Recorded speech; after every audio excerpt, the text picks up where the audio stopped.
This podcast is brought to you by Craft Beer and Brewing Magazine for those that love to make and drink great beer. Learn more online or subscribe at beerandbrewing.com or find us on social media at Craft Beer Brew.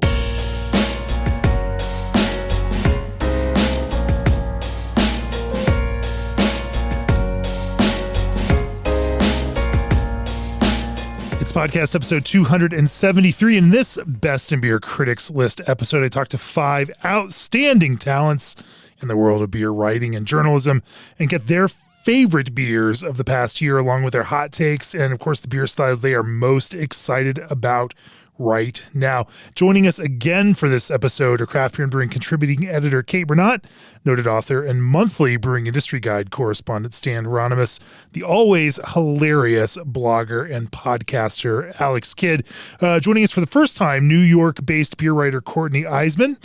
She's joining from Brooklyn, and of course we finished the episode with managing editor Joe Steng's personal take, which you won't hear in this episode or any episode for that matter, is my own personal critics list. And for that, you'll have to go to beerandbrewing.com, click on that subscribe button, become a subscriber, read it in the magazine. That's the only way you're going to see it. We've got to hang that tease out there for you. Shouldn't be a problem, right? You know, you're already a subscriber, so you can just pop into the issue and read it. Or you may have already read it because we already sent you that issue via PDF and loaded it up in the app. And of course, print copies will arrive, I think, next week. Of course, depending on when you're listening to it, it might be next week or might have already received it. Who knows? Anyway, this episode is my big excuse every year to sit down and talk shop with some of the brightest minds in the beer writing world.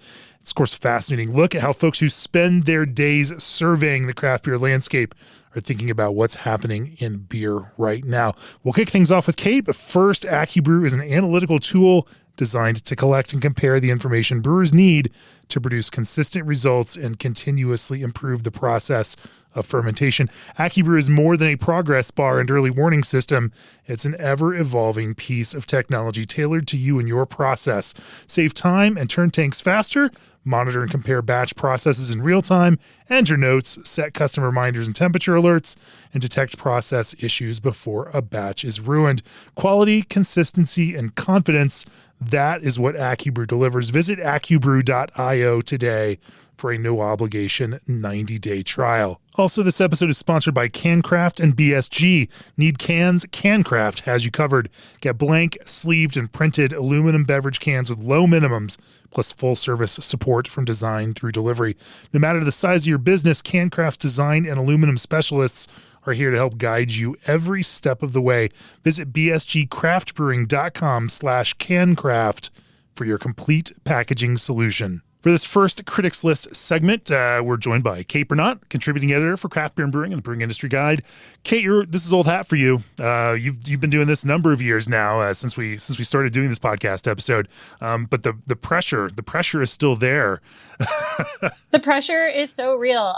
It doesn't get any easier year after year. I think it gets more difficult because I think there's so much good beer out there. Yeah. Every year, this is like the most stressful thing I do in a good way, But at least now, like, we all keep it in mind, right? Like, I go through my beer year thinking, oh, I'm going to have to create my critics list, but I got to keep some notes. And when I see something that sticks out, I know Stan does the same, Joe does the same.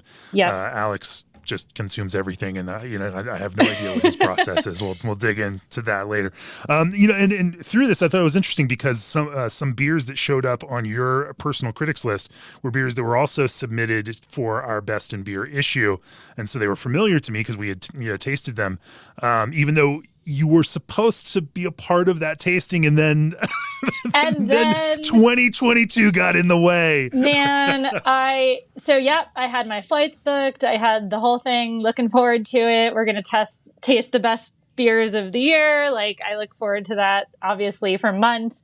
And COVID came for me, like it comes for seemingly all of us. And what was it, like 2 days before I called you up? 2 days before. Right, yeah, worst possible thing. Yeah. And we hustled and found some other folks to sit in. They were good. They were no Kate, but they were. Anyway, we missed you this year. It was so real. We flew Joe in all the way from Thailand. And anyway. The FOMO, Jamie, the FOMO. I don't mean to. I'm not. Yeah. Anyway. Oh, and I still owe you. I've got to PayPal you for the Wilco ticket from Red Rocks. Oh, so many things. So many things fell apart. Let's talk about your favorite 10 beers of 2022. Yeah. You want to start right at the top there? Let's start at the top and drill right through them. All right. So the Helles Lager from Meanwhile, they're in Austin. Meanwhile, did you go down there? Did you go to the brewery? No, I want to now. I got a can of it, and it was delightful. I can't even imagine how good it is on draft. They've been winning some awards, winning some medals. No, we got down there. Joe Morfeld, Joe Stang, and I popped over there in 2021 after we had finished up filming a class for the online education platform All Access Video. And nice. It's an impressive, giant, wild, beautiful location there. They have built out something pretty significant there. Yeah. Well, this beer was just an absolute delight. Like, I don't know how you make a Helles that's so soft, but still really clean. Like, I was just kind of like sipping it, being like, how is this possible to be pillowy and clean at the same time? I don't know. I'm just going to drink it. It's great. Fantastic. So that was Meanwhile Helles, because I walked all over your talking about what it was there at the very top. What's the second beer on your list? Yeah, this was a fun one. Supermoon Cellargeist from Milwaukee. Supermoon, a relatively newish brewery that just opened a tap room recently, a couple of months ago. So this was Saison in gin barrel with Grüngeist hops, and it was just like the best marriage of those hops and the gin character and the base Saison. It was like zippy and super refreshing, and I just wanted to drink this on a 95-degree day. It was, just a really lovely like recipe building and choices there. And a pretty big thing to come out with that kind of beer fresh out of the gate with a new brewery like that. Totally. They sent some of this to us, and so we all tasted this actually as a part of our Best in Beer tasting too. And that was the one that made me think, wait, Kate wasn't there. That's so wild. Glad to see that. Yeah. Glad to see you're getting some of those beers for consideration shipped directly to you too. Absolutely. What's the third beer on your list? Yeah, this was a kind of a fun one, and like one I was almost surprised to like so much. Weldworks Mango Lassie beer, Weldworks out of Greeley. Candidly, these heavily fruited sours are not generally in my wheelhouse, and this one was one that I just loved and kept thinking about. I thought the Mango Lassie inspiration was so smart and so different from anything else I had tasted. And there was this cardamom and milk sugar that was really gently applied, and I just thought it was so different and memorable, and I kind of kept thinking about it. This was one I had earlier in the year and like kept thinking about, so kept it on the list for the end of year. It stuck with you. Mm-hmm. Sure. What's the fourth beer on your list? Duanel Elegante Primo, so Italian. That is a fancy name. Right? With a name like that, better live up. And it very much did. This was a beer wine hybrid wild ale fermented on Syrah, Cinsault, and Petit Syrah grapes. Another style that I don't always reach for or love, but I thought it was really well done, and the flavors that came from those grapes were so multifaceted. I was getting like tea leaf and cherry pits and stems, and it was really like a confident combination of flavors, and just like one of those beers that really surprised me and was more cool the more I learned about it. This was for me personally a year of wine exploration, and I spent a lot of time, on the edges of beer events, visiting wineries, and was able to do that in Paso and Sonoma, nice. The Willamette Valley, Yakima, others. I really just spent some time in that world, and I agree with you. A lot of the time, my conventional logic had been, why combine both when either one separately can be better? Yep. But obviously beers from, folks like Cantillon have proven that to be a false assertion, that this kind of, combining approach to these can create something that at times is just interesting above and beyond. Yeah. Not that it's more interesting than either one, but it creates an equally interesting third thing. Yep. And there was a beer wine hybrid on my own personal list from Ale Song this year. Same kind of thing. You find these folks that have that proximity to wine growing areas, and getting fresh grapes and being able to process them in the way that you want to can make a humongous difference in the quality of those. And I think it's not an accident that Turnell is has that proximity to wine growing that region matters there in Washington State. Yeah, well said. Look at the brewery on a map to decide whether you want their beer wine hybrid.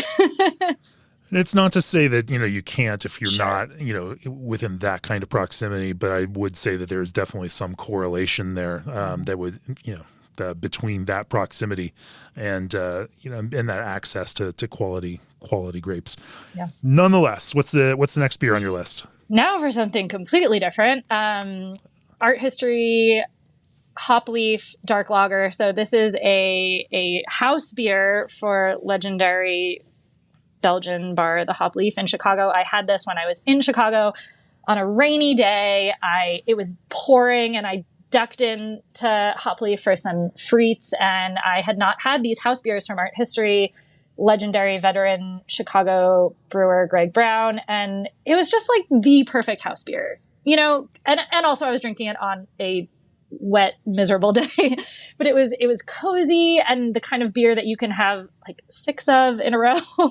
And it was great with food. And I just thought, Hop Leaf really nailed it, and Art History really nailed it. Like, what a perfect combination of talent and the perfect setting. So yeah, this was a beer that's kind of inextricable from where I had it too, which is fun. Sure. Well, and we should also mention that I drove you to pitch writing a Breakout Brewer story on Art History, which is in this Best in Beer issue. So if you are a subscriber, go check that out. And there's definitely a homebrew recipe scaled along with that.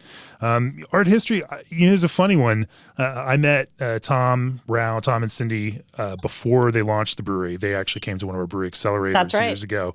And so we were following all along. And when you sent me this pitch, I knew exactly who they won our pitch slam and actually had a full page ad in the issue in Craft Beer and Brewing like last year or the year before as they opened, just because they had won that. And so we've been following all along, knew all about them, and had to take some hands off. I let you all make the decision on that Breakout Brewer because I had to recuse myself. Well, it's real good. The beer's real good, Jamie. You'd be glad to know. Really good. And we've enjoyed our judges through the blind panel, have enjoyed getting into that beer, and they've had some very high scores for it too, just through us, again, completely blind through our review process. So exciting to see that. Exciting to see you have an independent experience of that was meaningful for you too, and very cool to see the way that they are. They're expanding. They're building a production brewery so that they can more effectively make lager on a larger scale, and it's very awesome, very cool to see all of that growing as significantly as it is. Next on your list. Yes. Fontaflora the Pearl, which is a Pilsner with oysters added. And, just when you think you've drank everything under the sun, something comes along that you've never had before. Oysters applied to a very light lager. And it was like nothing I'd had ever. Oyster stouts are one thing. This really had that sea-like, aquatic, briny character, but also something like maybe a little bit of seaweed salad. I'm not making it sound like the most appealing thing, but it's delicious and so weird. And another one that I just couldn't stop thinking about, and just like a beautiful surprise. And it made me think I was on the coast, even though I was drinking it in Montana. Fantastic. Todd and Jeremy there at Fontaflora are some phenomenal flavor architects. I Love the creativity that they bring to this. But it's also not surprising to find this on your list because they also have a list in our top 20 beers of 2022. There we go. For Double Decoy, their barrel-aged stout, which scored a perfect 100 with our blind reviewers. A phenomenal brewery making very creative beers and doing so in such a beautiful, grounded way. Okay, what's next on your list? An IPA. You heard of those? Those are still popular, right? Yeah, I think people are still into those. I don't know. So this was a collab. The beer is called Ectoplasm. It's a collab between Fremont and Half Acre. So Fremont out of Seattle, Half Acre out of Chicago. This was a beer that, like, I don't know. If I saw the recipe on paper, I'd be like, I don't know. Vienna malt, and then some Mosaic Incognito, HBC 630, Talus hops. There was a lot of like that white Wonder Bread from the sort of Vienna malt squishy base there. And then like these very bright green melon, kiwi, honeydew flavors. It's like, that sounds so like incongruous, but obviously Fremont and Half Acre, they've made some IPAs before. They know their way around a recipe, around some hopping. So this was just a really, again, I keep saying memorable, but in the vast sea of IPAs, when you have something that's kind of different and combinations of flavors and ingredients you haven't had before, sticks in your mind. Vienna malt, huh? Vienna malt. Right. Hey, that's something. Yeah. Cool. What's next on your list? Local pick for me here in Montana. Ronan Cooperative Brewery's Forbidden City Amber, which is an alt beer. And this beer was one that I just kept wanting to drink, as alt beer should be. I found myself thinking about it, wanting to go find it. I mean, when have there been beers that you're like, it's a Tuesday night and I'm like up thinking about this beer. And this is just a very cool brewery. They're one of their board members is a BJCP like Grandmaster level 3 something. He knows his way around, especially lagers. He also happens to be a water. I don't know if he's a chemist or some other type of researcher for the University of Montana up at the Flathead Lake Biostation. Dude knows water, knows his beer. Unsurprisingly, this alt beer is fantastic, and I'm lucky to have them kind of in my neck of the woods. It's interesting to me that Courtney Eisman also had an alt beer on her list. Is this a budding trend? Alt beer. Is it what's next? Alt beer. I don't know. I'm here for it. I would love that. Exactly what Courtney said. That's exactly so. Great minds. Anyway, I see a budding movement here. We're gonna have to throw alt beer into the editorial calendar for this coming year, and yes, keep that momentum going. What's the next beer on your list? Yeah, I had this while I was in Toronto, and it was so delightful. Godspeed's Sklepnik, which I hope I am saying somewhat correctly. This beer is a tribute to the unfiltered golden lager at Pilsner Urquell in the actual pitch-lined barrels. I have not been to Pilsner Urquell to drink that beer, but I guess I got the next best thing at Godspeed. This was really made me feel like I was traveling when I drank it. It just did not taste like of North America. I don't know. I just thought it was so wonderful. And obviously the folks at Godspeed have great reverence for Czech brewing traditions, and have been visited recently by the brewing team from Pilsner Urquell. And yeah, I just felt very lucky to get to taste this beer. Fantastic. And you were up there in Toronto for Stephen Beaumont's Canada Cup, the new beer competition that he launched this year. Yep. Stephen wrote a great breakout brewer on Godspeed for us a number of issues ago. Of course, if you're a subscriber, go check out those archives. There's a recipe from him as well. It's a cool, inspiring story, and they're making beautiful, artful beers. What is the last beer on your list? Last one from Warwick, New York, Drownlands Slow River Saison. I had this beer in cans, and then I actually also went to the brewery months later and drank it at the source, and can confirm great both times. So here it is on the list.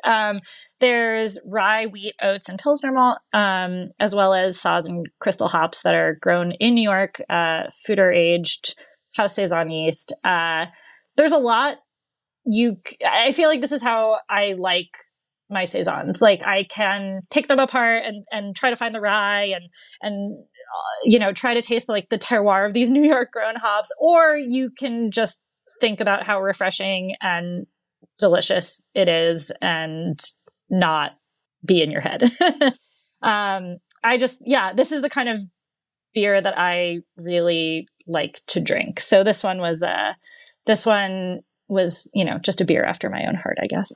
Great Saisons are such a fantastic alternative to lagers as those summer porch beers, light, crisp, and well structured. We cannot forget about those. No.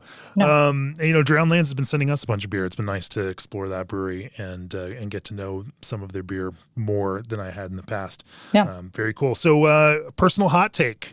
What's your hot take this year, Kate? My hot take is that non-alcoholic beer is not going to take over the world, contrary to some headlines. And I don't want people to misread this as me being down on non-alcoholic beer, because I think it's wonderful. I love that there are better options for it. I love that I'm seeing it even at kind of bars where I wouldn't expect it.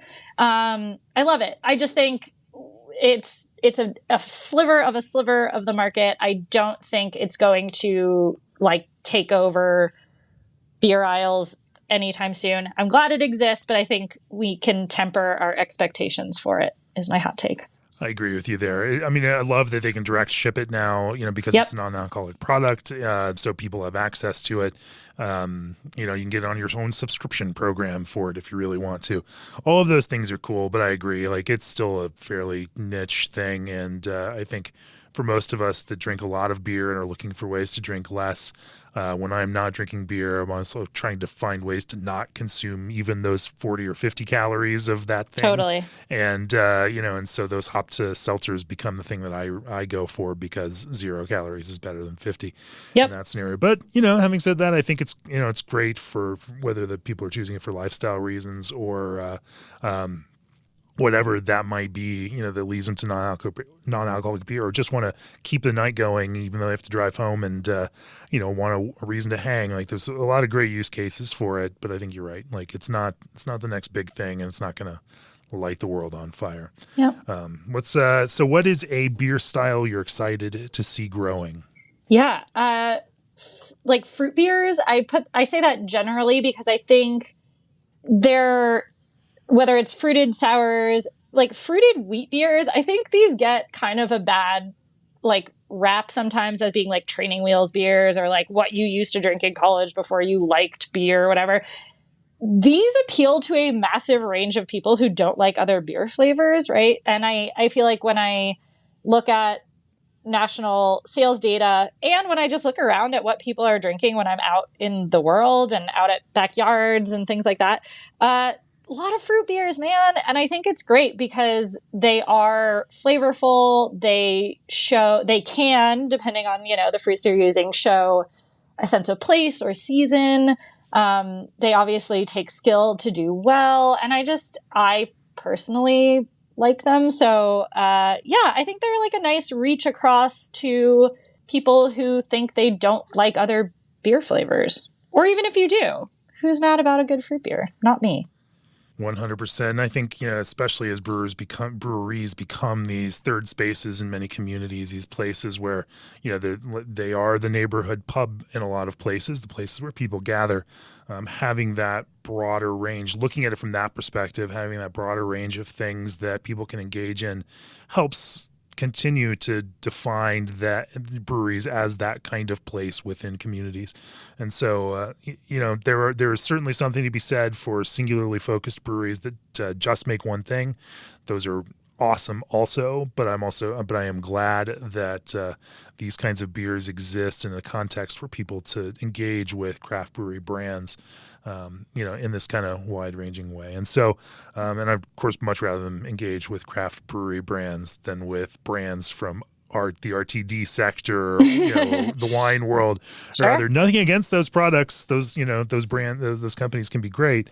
But hey, I'm going to be an unabashed supporter of craft beer. Heck yeah. And the breweries that make it. So, well, Kate, thanks for sharing your list with us. For those of you who are subscribers of the magazine, there are a few more questions that Kate answers in print. And in the digital form, you'll have to go read those, in the other formats in which we provide it. We can't give you all of the things right here on the podcast. So go do that. Kate, thanks for joining us. It's always great talking with you. Yeah, this is so great. Another awesome year of delicious beer. So thanks for letting me talk about it. Start tallying your list for 2023 right now. We'll talk to you soon. Cheers. Bye. My conversation with Stan Hieronymus is up next, but first, balancing barley and hops is your expertise.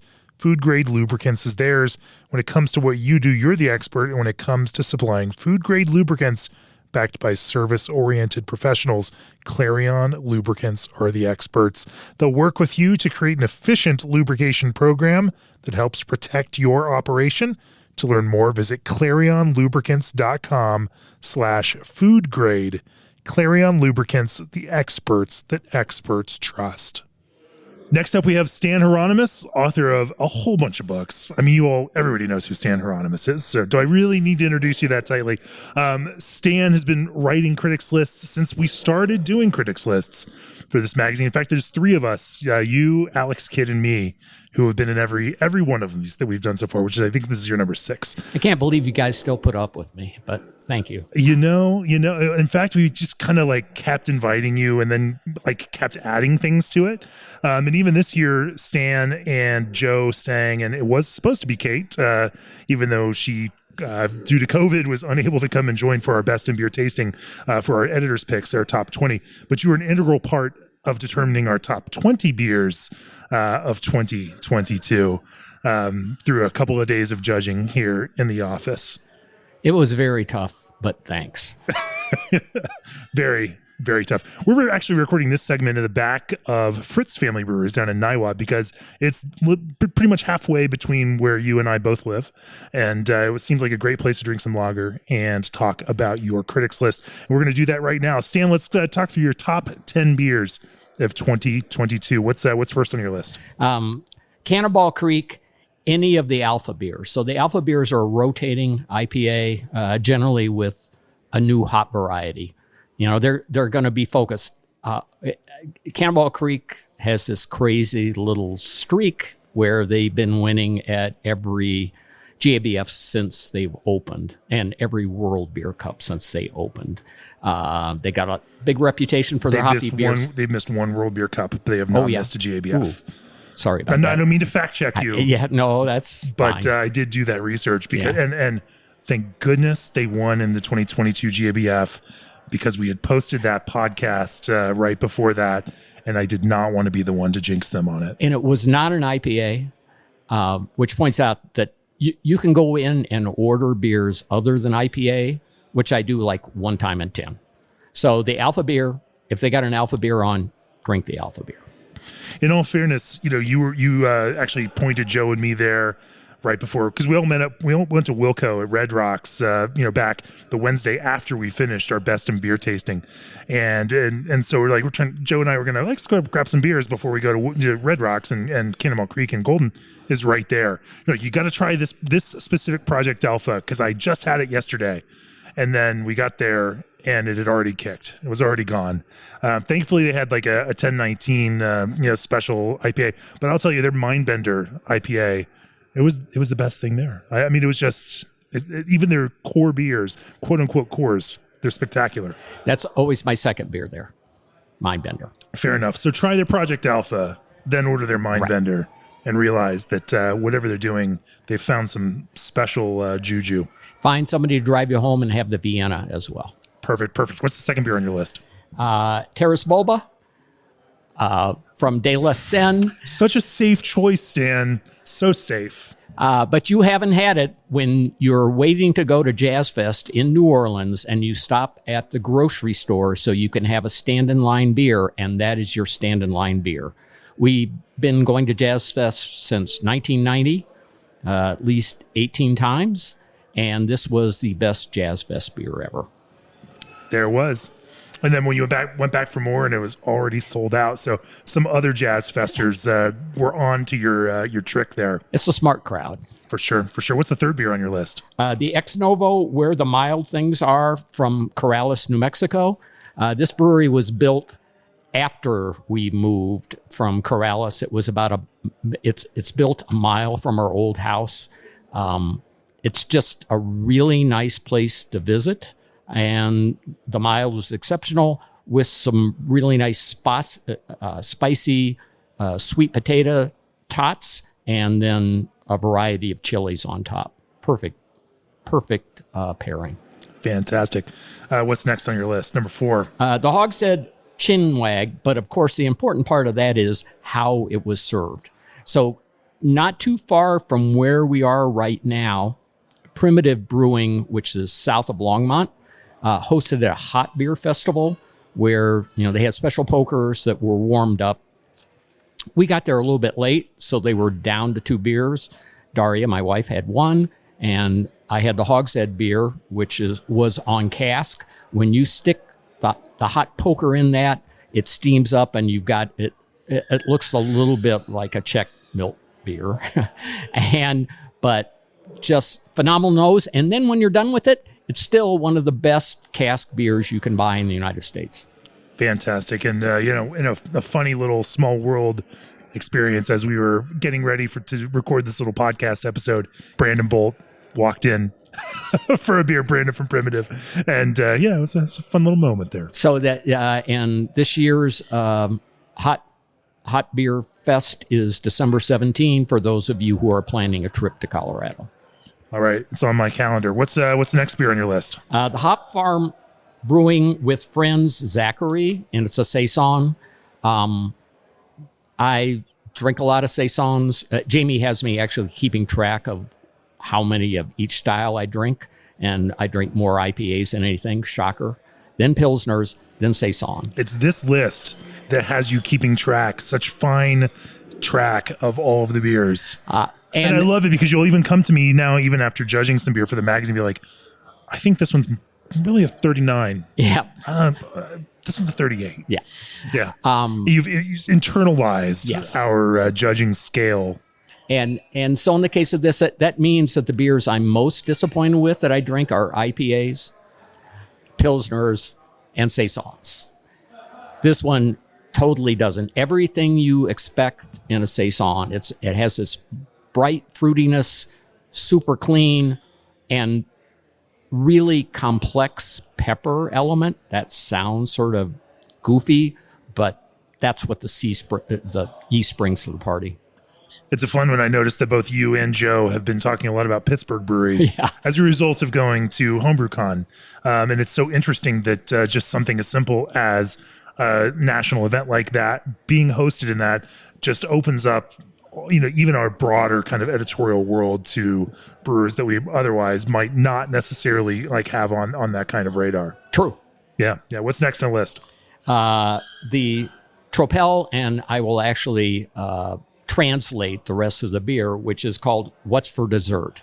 Now, Jamie's under the impression that I don't like pastry stouts. I do not generally. I'm not saying you don't like pastry stouts. I just like to trigger you by making that assumption about you, because I know it kind of winds you up a little bit. Well, the goofy thing about this one is that it does have a bit of vanilla in it. But what it is, first of all, it's from Argentina. And I'm down in Ecuador judging beers. And so we're judging a second round of barrel-aged beers.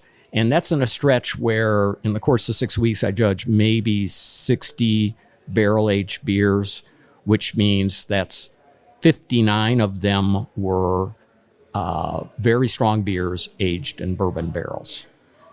When we get to this beer, it's aged in a single malt barrel, which originally came from Scotland. It was shipped in the barrel. It's bottled in Argentina. When it's emptied, an Argentine distillery makes their first single malt whiskey in it. They had the inside of the barrel toasted before that. You still get a little bit of peat from it and things like that. You get to the end of this beer, it has this extra malt component. At the base, a great imperial stout, then just finishes a little bit different. So we went back and forth. I was judging with Pablo Gomez from White Labs. Right, yeah. And we're going, do we just like this because it's different? And he's going, no, this is like the best imperial stout I've had at the base. And he's right. So it's a combination of really great beer adding something innovative at the end. Well, you found a way to hold on to your professional curmudgeonly bona fides by making sure that it was an international beer with an excellent backstory and some smoke and peat, just to point out that if it's going to be pastry, at least it's got some of those elements that might be polarizing for some. Yeah. Very, very smart choice. What's next on your list, Dan? Total change with going with the Joyride Ice Cutter Kolsch.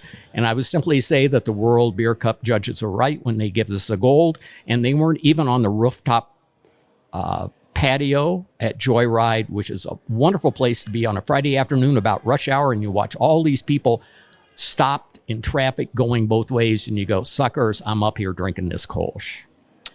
Fantastic. What's next?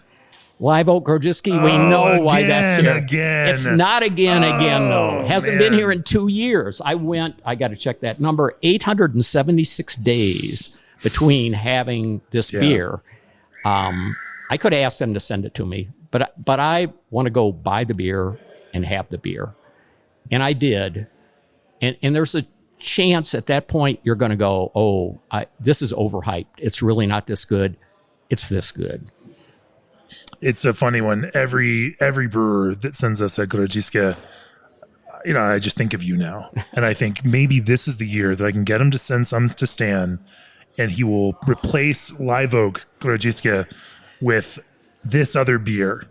And sometimes it's happened. I mean, we got some from Chuckanut. I mean, I think, there was some, it has happened. Chuckanut's was really, really good. It's on my list last year. Yeah.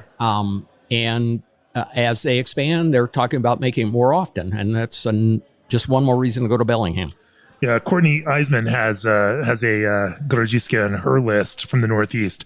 I'm now on a constant quest to find the next one that will make Stan's list. So if you are a brewer out there listening and you make a Grodziska, send it our way. We're going to put it on Stan's radar, and maybe you can take this spot, since this spot is saved for that style of beer on your list every year. What's next? The Kitana Chicha Vieja. And I was judging beer down in Quito, Ecuador. And that's the only place right now in South America where they have a separate category for chicha. And they're working on the style guidelines. And I was fortunate enough to judge that category along with Gordon Strong, who writes the BJCP style guideline, is working on the style guidelines. So we're working from that. And then an enthusiast from Colombia and a brewer from Ecuador.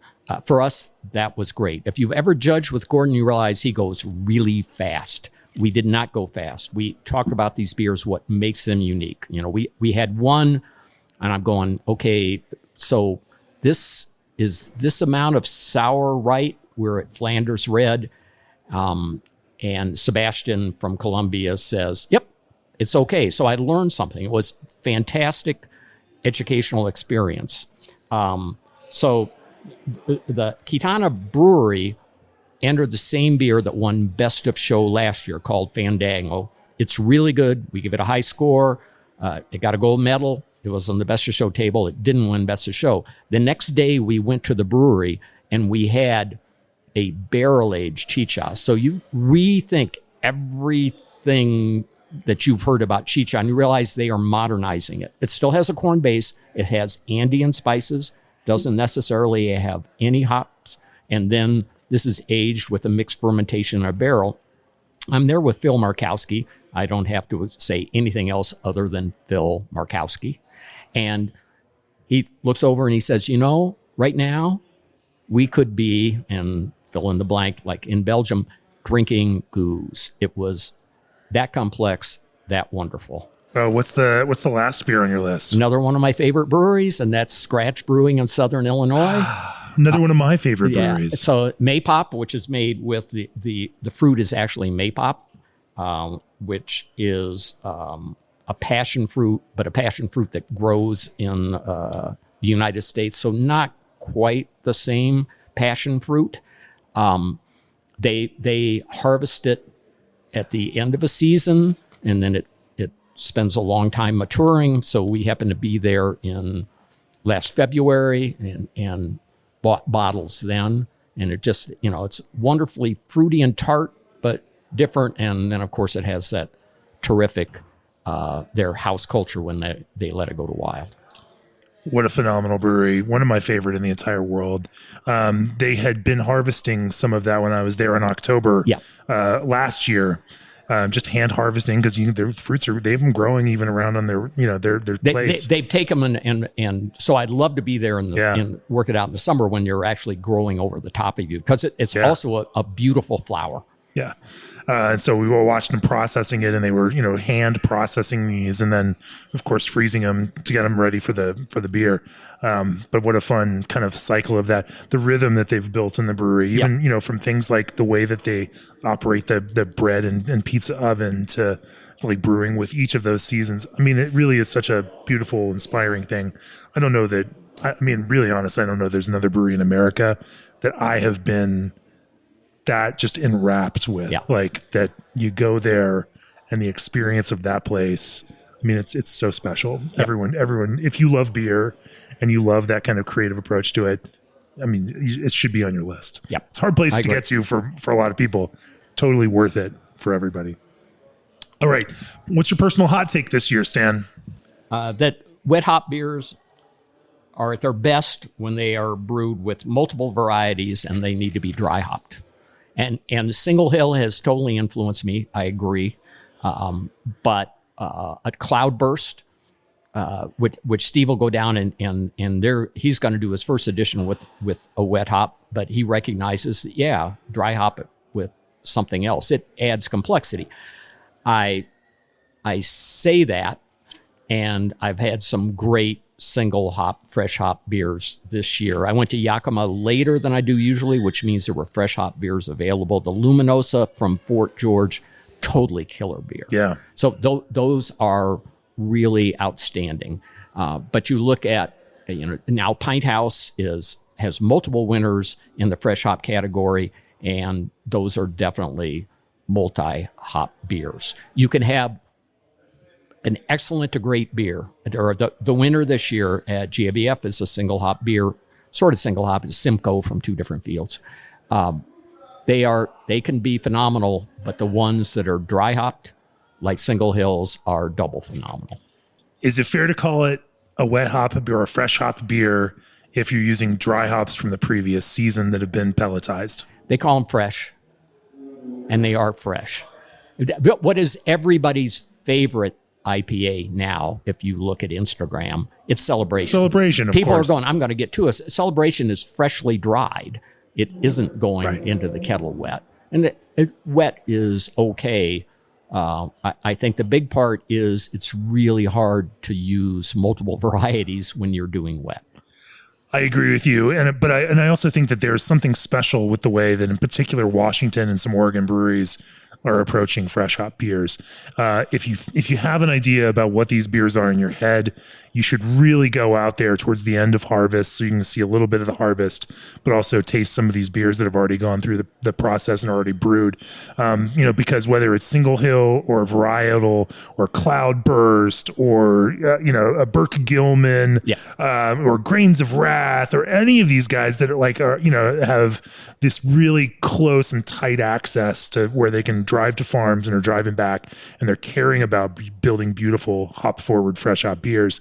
There's something special and different about their approach to those beers that I find inspiring, and I also find changes what you think of when you think of fresh hop beer. Yeah, I think the other thing you're talking about, if you have it outside the Northwest, but even if you had it in the Northwest 5-6 years ago, it's continued to evolve, and it's just better now. It's so good right now. Sure. What is one beer style that you're excited to see growing? Cold IPA, mic drop. Done. I agree with you. We don't need to say more. Cold IPA, you heard it from Stan.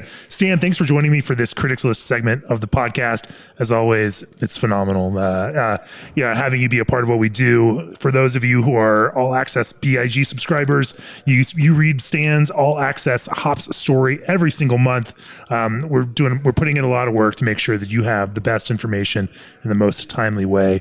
Thank you for doing this for this World of Brewing, Stan. Well, thanks for suggesting Fritz, where we're watching the snow come down like crazy. It's beautiful, and it's only November, and we're ready for. I'm thinking they really need to have a barley wine on, but they don't. Well, let's just drink some more Pilsner in the meantime. Cheers, Stan. I'm drinking IPA. Up next, we have joining us from New York City, actually Brooklyn, right? Brooklyn. Brooklyn. Brooklyn, Courtney Eisman, who is a regular craft beer brewing contributor and will be actually contributing more in this coming year in 2023. Let's dive in and talk about this. The first beer on your critics list.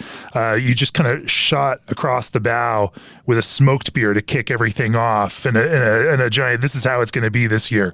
Talk to me about your top 10 favorite beers of 2022. Yeah, I think smoked beer is a good place to start because it was honestly hard to not just do 10 smoked beers. That's definitely what I've been feeling for this year. I'm really excited to see them a lot more places and different expressions. It was a pleasant surprise. So my first pick is Beowulf, which is a brewery in Amesbury, Massachusetts. They have Smoke Wheat Every Day, a Grodziski. And I stumbled in there. Actually, we went to Amesbury to go to Brewery Sylvaticus, and then just headed over there, dog-friendly brewery, kind of always looking for that. And lo and behold, I mean, the range on their tap list blew me away, and they did everything really well, which, is unfortunately kind of rare. But this Grodziski, this was an instant for me, had to get it to go as well. The Smoke Wheat Every Day and the branding on the can struck me as it felt like how you sort of market a super hazy, triple dry hopped IPA. So I loved that they were giving that cool attitude to a really traditional Grodziski. It was so light, crisp, crackery, and then just that perfect progression from first signs of warmth with that sip, and then the sort of campfirey smoke sort of lingers just the right amount of time after you're done with that sip. It's so pleasant. We're going to have to put that one on Stan's radar. I know that he's got Live Oak Grodziska on his list, as he has most years. Every year I try to find something else to take the spot of that on his Grodziska top 10. We'll put this one on his radar too. What's the next one on your list? So another I know this is a very controversial trend, the cold IPA. It's not controversial.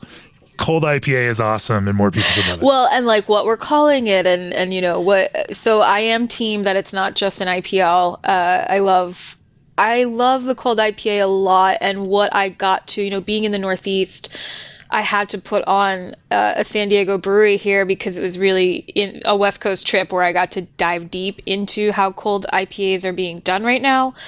So this one is the Cool Stash from North Park. Obviously, North Park is pretty good at everything they do. But this Cool Stash is hopped with, it's got Citra Incognito, double dry hopped with Idaho 7, Simcoe Cryo, Citra Cryo. So again, you've got a lot of the jazzy hopping going on here. But being a cold IPA and not a hazy, it's just it's all the attention gets to fall on those flavors and aromas of those hops. It is crystal clear, dialing into those aromas, and then just, that perfect amount of bitterness, finishes so clean. It was, again, just so enjoyable. a phenomenal brewery. Obviously, one that we wrote about as a breakout brewer earlier this year in craft beer and brewing. Just won 4 medals at the Great American Beer Festival. Of course, won the American IPA category and some others at World Beer Cup before that. I mean, they're on a tear. It's absolutely incredible. You are not the only person that had them in their list. Of course, Alex Kidd also had North Park on her list. And by the time that people listen to this episode, they will also know that North Park had one of our craft and brewing top 20 beers of the year. And so, of course, an incredible thing, and that decision was driven in part by just by the response from all of you all who have, echoed our own reviewers' sentiments about the beer that we've had from them. Cool. What's next on your list? So Treehouse, I talk a lot when I talk about this beer that like I love going to Treehouse and not going on the hazy line because the lines at the tap room are different for hazy IPAs or than just their classics. So you get to zip right up. Do they still have the separate classic bar, right? Yes. Yeah. They did. At they Charlton, still do? which is where I discovered this next beer.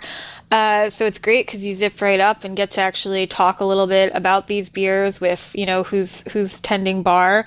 But so they're At Ease is an alt beer that is oak aged. And again, alt beer is one of those things I'm really, really happy to see more places. They just did a really lovely iteration of this.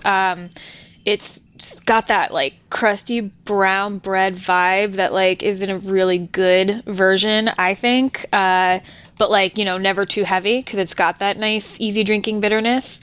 But then that oak comes in and just warms things up. And it's an interesting note that I don't get in every alt beer, but it really mingled well here was like a little bit of earthiness, like a little earthy undertone that just played well with the other things going on. So it's like complex but simple at the same time.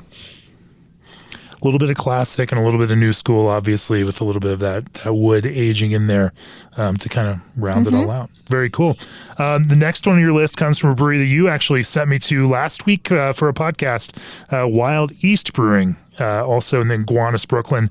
A fantastic brewery. I had a great time talking with Brett. This episode will actually be out before that episode, so those listeners to the podcast can hang on for another week until you get the episode of the Craft Beer and Brewing podcast with Brett. But tell me about why you're such a big fan of Wild East and what it is about this beer. Wild East is I feel so spoiled that I live within walking distance there, and the whole team is so lovely, and it's such a good place to hang out, and they do just like they set out to do these traditional European styles. That was kind of like the buzz before they even opened, and they delivered and then some. They've always got really good Belgian styles, really good Czech style lagers. You can geek out about decoction mashing there. They do great like education programming. So this beer, I think it's like, it makes perfect sense that it comes from Wild East. It is the creation of one of their brewers, Robin G. Wise. So it's a smoked Helles-style lager with jerk spices. So that's allspice, thyme, and Scotch bonnet pepper. And it's interesting because I ordered it at a couple of different beer bars here in New York before actually getting it at the brewery. And the bartenders, like, not in a condescending way, but they all sort of warn you when you order it, because I guess some people, it's like they're surprised at the savoriness of it. It is indeed spicy, but not the same like fiery way that you might get from like a hit you in the face like chili beer. It's just got this like, it's lovely, crisp, dry, and then the warmth of the smoke, it's just kind of like it picks up the ambiance of being at like a really good cookout. You're just getting like those good spices and warmth, but like nothing's like overpowering anything. It's so good. Fantastic. I'm a big fan of jerk.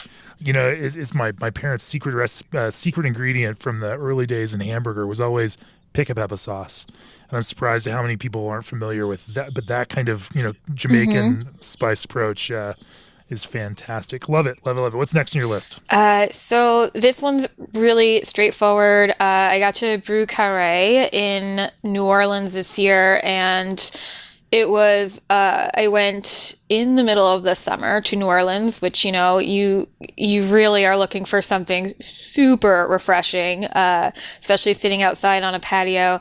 So the Lil Grey Phantom is their grisette, and it's just, like, I don't really know how else to put it other than that it's just a perfect grisette. It's, it's so simple, like you just get that grapefruit zest zing, the like touch of peppery spice that just like helps the whole thing finish nice and dry, and it's just like and it's a really low. I'm trying what the ABV was. It was like 3 point something, so it's just so light you could crush it all day.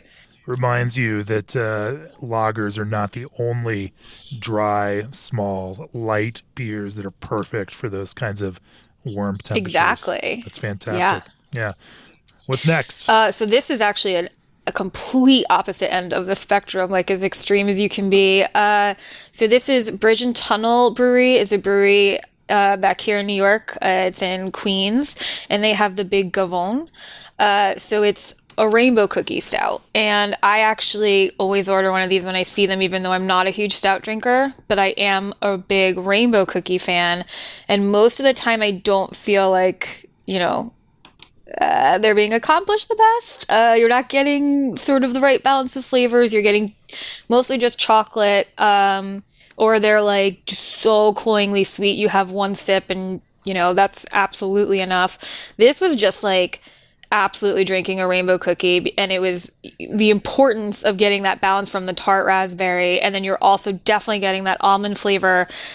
And like, yes, you wouldn't drink more than a can of this, of course, and maybe even 12 ounces should be enough, but they managed to keep it where it is definitely not too heavy. I don't know how they do it. Very cool. Very cool. Next. So I've got Schilling's Indicator.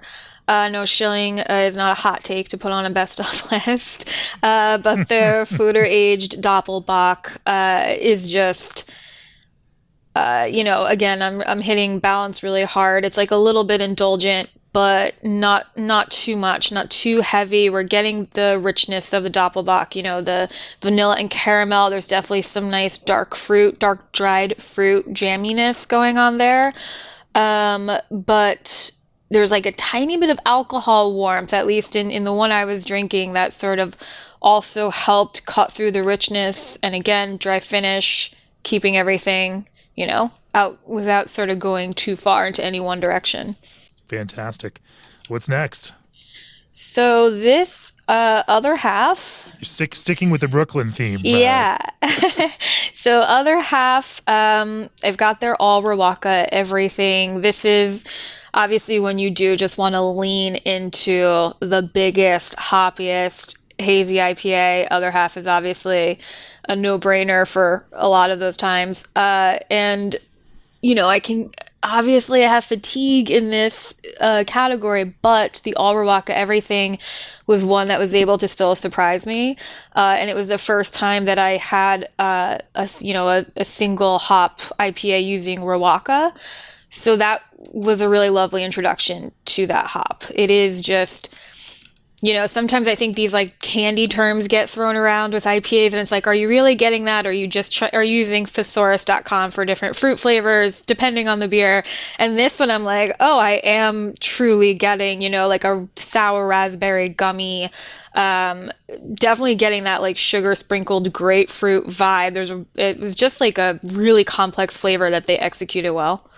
Yeah, Rawaka definitely it is coming into its own, and more brewers are talking about has some of those kind of Nelson characters with some maybe a little more of that kind of fruit element to it, but also with a pleasant amount of kind of danky sulfurous compounds that keep it from feeling just too kind of sweet and over the top. Just love the way that those things balance out. And you're right, other half, like maybe it's not cool to love other half because, but at the same time, they just keep delivering really well-constructed hazy IPAs. And, I don't know they always get the credit for the kind of technical acumen that they apply to it in terms of also the way that they've influenced other brewers, moving into the centrifuging realm, pulling out some of the compounds that are causing hop burn, which allows them to turn stuff faster, but also produce cleaner hazy IPA. Maybe that's an oxymoron. I don't know. No, I agree. But it makes those beers that much more drinkable and that much more pleasant to enjoy, and certainly no less hazy. But I think I think we're well past that idea of hazy beers as being lazy brewing. They are definitely showing that by applying some brewing science to it, you can make some phenomenally good beers. All right, what's next on your list? So I do have, as I mentioned before, I do actually have a beer here that's a little bit more just like focusing on some heat from spiciness. So this is Huddle Brewing in Las Vegas. It's their Mosquito Bite. So this is a Mexican style lager. So we're sort of getting that like slightly corn sweet lager, and then some smoked serrano peppers. And what surprised me about this is that I feel like when you take a lager and try to just add heat to it, it's like thin. Like the heat is very thin. It almost sort of like the lager and the pepper almost sort of cancel each other out, right? Like it might get too watery, like the pepperness of it is watered down. But this was just perfect. Like the lager really held up to the heat. It sort of lingered there the whole time. Like you're still getting that grain, but like still clean finish. And then the spice was like perfect level, like a little bit of a heat seeker moment. Just really well done. Awesome. Last one on your list. So this is a brewery here that's really exciting back home beer, beers that have some celebration of Iranian ingredients and flavors, which is, refreshingly different, some different notes that people are getting to explore through beer here. So this one is the sumac goza. So floral, there's definitely that acidic funk, some tart cherry, and then there's Persian blue salt coming in. So, that sort of Middle Eastern take on the goza, like that saltiness, it's just very different flavors or components, I guess, coming together to really, really interesting. I really enjoyed especially the floral and the tartness of this. I am not familiar with Persian blue salt, and now I've got to go do some more research on that to figure out what I don't know about it. Sumac, certainly I've had some great, interesting beers. I mean, I think Scratch has done sumac beer in the past. Really fun stuff. But yeah, no, that's awesome to watch this world of beer broadening and bringing in influences that are personal and meaningful for creative brewers all over the place. Very cool. So, another question that we asked every one of our critics was just to have a little bit of fun. What's your personal hot take? One hot take, that may be controversial. It might be more of a lukewarm take in that my hot take is like, we need to just all let everyone drink what they want to drink. I just think, when you write about beer day in, day out, you just see so many people getting fired up over not letting people sort of enjoy their different styles, declaring this style dead, this style, maybe like inferior, or like you're not getting the right beer experience. And to me, and I sort of started thinking about this, like when we were thinking about this list, I was really tired of the pumpkin beer hate. And maybe that's my hot take within a hot take, is that I do like pumpkin beer. I'm with you on that. I actually had some really good pumpkin beer this year and have been I'm not apologizing for enjoying that. No, no one should. I'm like, there absolutely needs to be like your beer that tastes like beer. I want to, we always need to sort of respect these traditions, but beer should also be fun. And if brewers can figure out whatever wacky way that they want to push an envelope in any direction, like, I'm here for that too. And, gotta let everyone drink what they want to drink. I hear you. I think brewers in particular can be some of the most challenging gatekeepers around beer. And, the one thing that I have definitely found, I think, as you have, is that less gatekeeping and more open embraces that consist of meeting people where they are and sharing those common experiences, flavors that they might engage with, bringing them onto team craft beer is, I think, ultimately more important than, being right or, sticking to dogmatically to some tradition that we oftentimes think is longer, more legacy than it actually is. I mean, most of these beer quote unquote traditions that we're fighting for are like 50 or 60 fucking years old. Like, why are we, dying on that hill rather than, finding these places that we can connect with people and engage with people, and build both experiences, with craft beer and craft beer places and spaces, that more people can engage with. That's important. And an important way to do that is, again, not being quite so dogmatic about some of these quote unquote traditions in this beer world. Sorry, that was my hot take. I'm absolutely here for that. Exactly. I'm like, yes. All right. A beer style that you are excited to see grow. Out beer. That's just all I want all the time. And that's like, because it's growing so much this year was the first year that I put it to the test, right? I'm like, do I want this in every season? Do I want this in every situation? Yes. And it seems like such a limiting style. It's not. As we see with Treehouse, brewers are still doing their own thing with it, and I just want more of it all the time. Fantastic. Well, there's a few more questions for those of you who get the magazine. You need to go read Courtney's best critics list, her best in 2022, to get all of those additional answers. We're not going to spoil them here. We have to give you some reason to go read the magazine. Also, and if you want to keep up with Courtney, she also does the Hugging the Bar newsletter at Substack. Go check her out there. And like I said, we're really excited to have you writing more in this coming year in 2023 as we start rethinking and adjusting and taking a new approach within craft beer and brewing. Courtney, thanks for joining me for this segment of the podcast and sharing your thoughts with our readers and listeners. Thank you so much. This was a blast. Cool. Cheers. Cheers. Next up in our Critics List edition of the podcast, Alex Kidd joining us from Southern California. Welcome back again for yet another year of Critics List. Alex, you've been doing this since we started doing it 6 years ago. It's you, Stan, and me. We're the only ones that have been there every single year. But now we've got we're tapping into your genius in an auditory way here on the podcast. For those of you who don't know, Alex hosts the Malt Couture podcast and, of course, is the blogger behind the Don't Drink Beer blog. Alex, let's talk about your top 10 favorite beers of 2022. What's first on your list? Oh, man. Well, first, just before I say anything, I got to say this was a very lager-heavy year. A lot of times you'll see strong ales pop up on my list, and some other years we've seen barrel-aged saisons dominate, but I don't know if it was just the sheer production, the consumption, or a confluence of the two, but you're going to see a lot of lagers that are, I don't want to say overrepresented, but they are well represented in this list. So just keep that in mind as we jump into it. It's a big shift. It's a big shift in everyone's list. So I mean, we're watching it all happen in real time. If there was one positive outcome of the pandemic, I think it was brewers had time to get better at brewing lagers and also had a little more tank time on their hands. And, we're seeing it. We're seeing it across the board here. I want to say a portion of it is because I became a dad. And like the idea of cracking like a 15% brewery Melange 3 when I'm like, he's going to be up at 4 a.m. I'm going to have to do, I'll take the 4% Czech dark lager. I'll take it. So maybe that's it, but let's jump right in. All right, we're going to take it to the East Bay. Wondrous Hell Lager beer. This is a brewery that opened right before the pandemic. If you don't know about Wondrous, they do great stuff. They have a great barley wine that I almost put on here as well, but I went with the lager beer because the Helles is, often neglected, little cousin to the Pilsner. And I've been seeing so many good Helleses come out lately.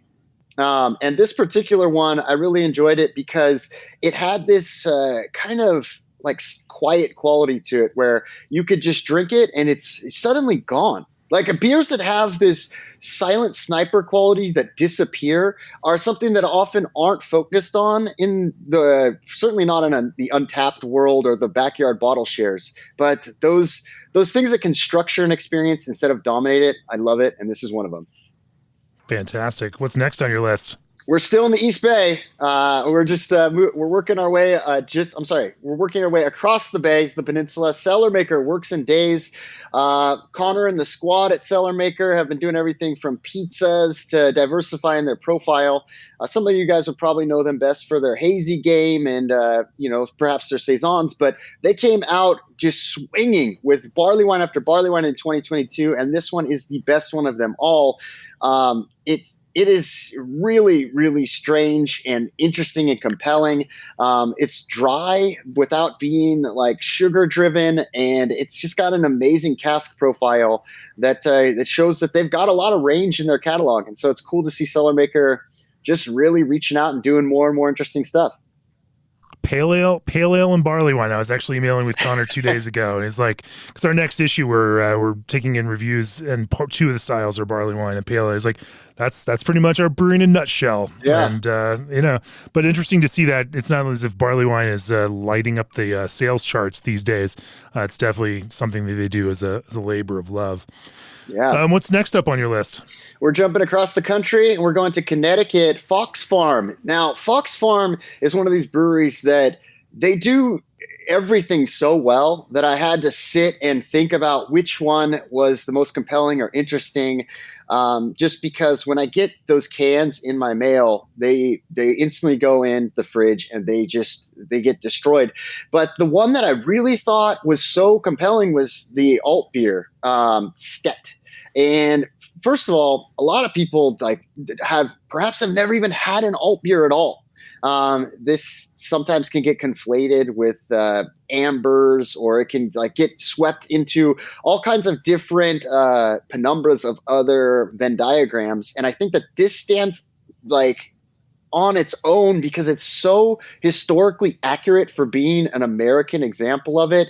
The carb on it, the retention, the body to it, it just has this amazing quality that takes an overlooked, forgotten style and really elevates it to a way that you would actually be like, I want to share this with someone. I want somebody to see this as an example of a style that is really on the back burner. And to do something the best and have the best accessible in this sort of way is really cool, especially seeing it come out of America. Not to be an American exceptionalist, not to take anything from the classic styles. This is just an example that really surprised me.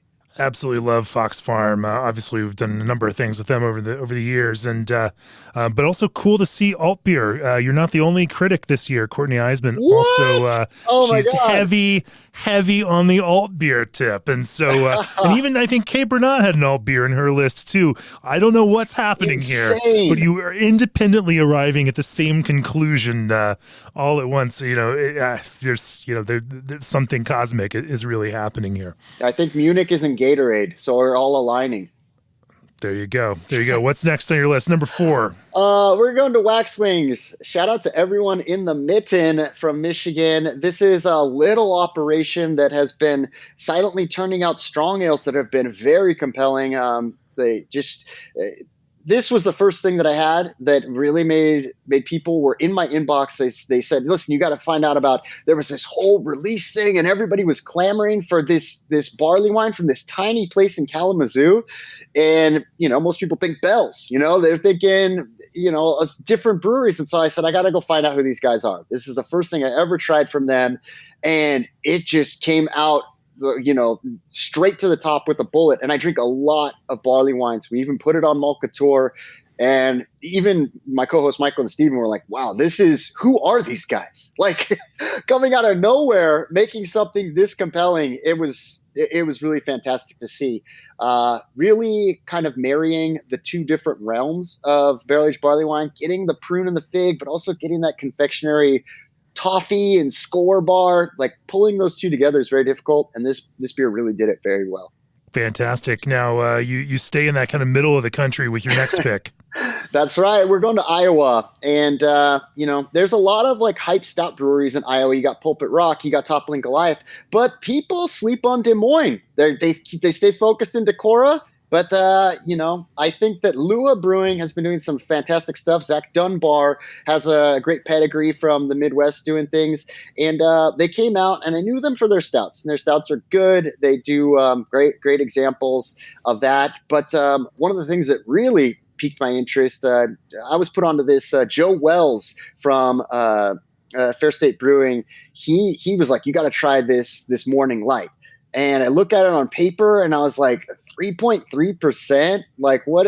And it's a Zwickel? Like, it just seems like the type of thing you're like, that like, okay, you get to make this once, front of house, like is going to put it on. It'll be on tap forever. But like the back of house guys, like they've been pining. Shifties. That's the shifty. Yep. Like this is like they call in a favor, like when a director has like 3 hits in a row and they're like, all right, you get this one. You get to make your whatever, and they've got a new trick now, by the way.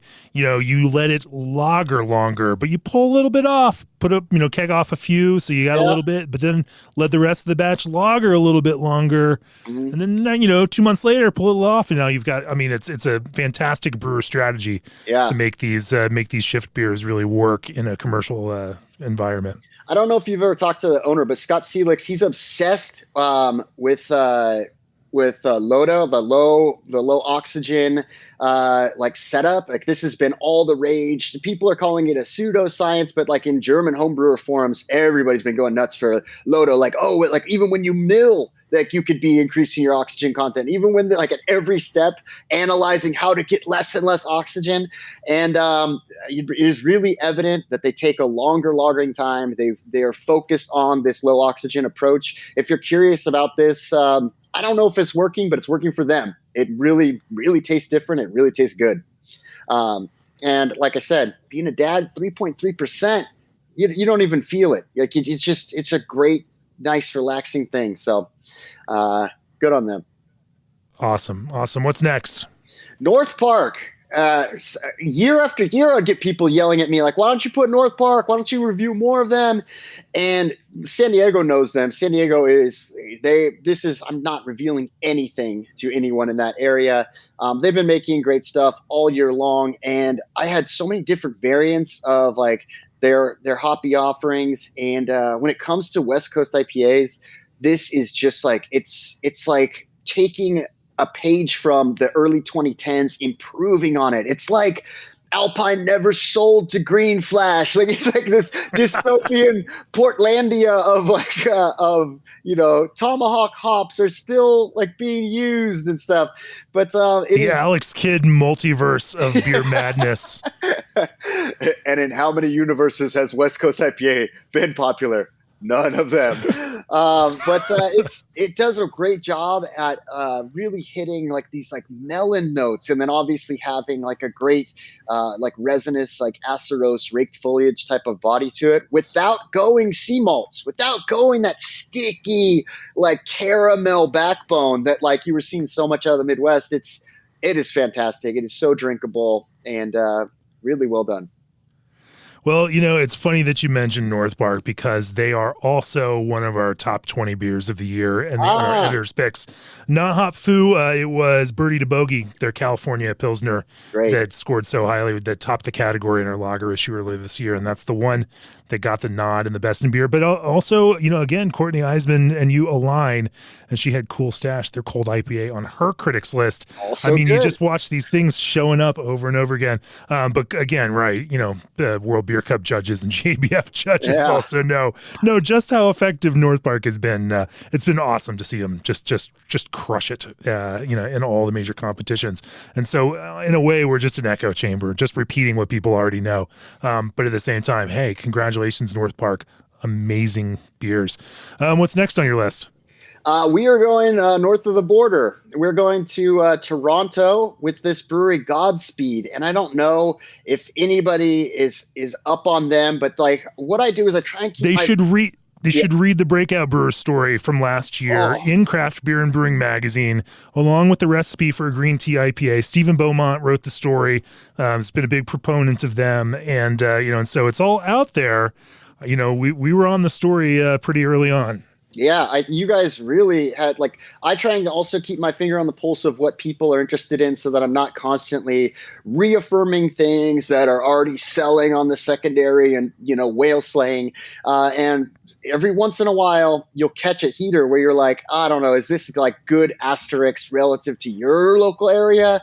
But no, this is just good. And that story is a fascinating story behind how like the interplay of like how they came to want to form their brewery and all of like the Japanese influences. Really, really cool. But this particular beer, you don't need to know any of that. Svetli Lezak, of course, destroying that pronunciation, but 12 Plato.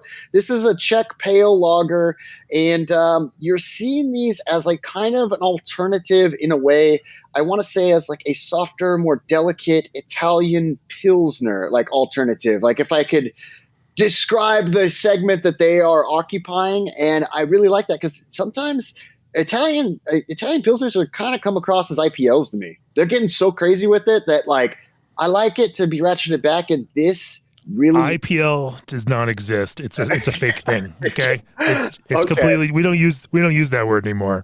that acronym. Anyway, go on. Yeah, okay, sorry. Cold IPAs or however whatever the nomenclature is now.